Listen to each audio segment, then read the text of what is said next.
এয়া অনিল নগৰৰ বানপানী, সাগৰ এখন, অনিল সাগৰ। এয়া আমাৰ ইয়াতে স্পীড বোট চলিছে মানুহ অনা নিয়া কৰিবলৈ। এই অৱস্থা আমাৰ, এয়াই অনিল নগৰৰ দুৰ্গতি। চাওক স্পীড বোট চলিছে, কি এনেকুৱা অৱস্থা আমাৰ ইয়াতে। সাগৰত ঠিক কৰিম কি, এটা ঘৰতো বাকী নাই, চবৰে ঘৰত আধালৈ পানী, খিৰিকীৰ ওপৰলৈ পানী। এই অৱস্থা আমাৰ অনিল নগৰ নবীনগৰৰ। কেনেকুৱা পৰিস্থিতি চাওক, সাগৰ এখন, সাগৰ এয়া এখন সাগৰ। আমাৰ গেটটোত ভাঙি অৱস্থা নাই।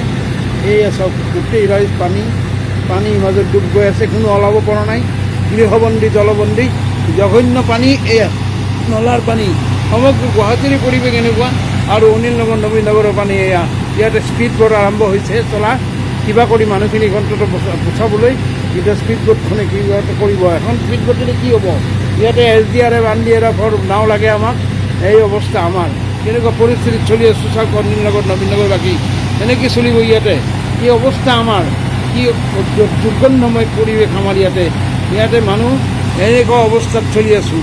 এয়াই আমাৰ দুৰ্গতি গুৱাহাটীৰ। এয়া উন্নয়নৰ এয়া ফলাস্বৰূপ।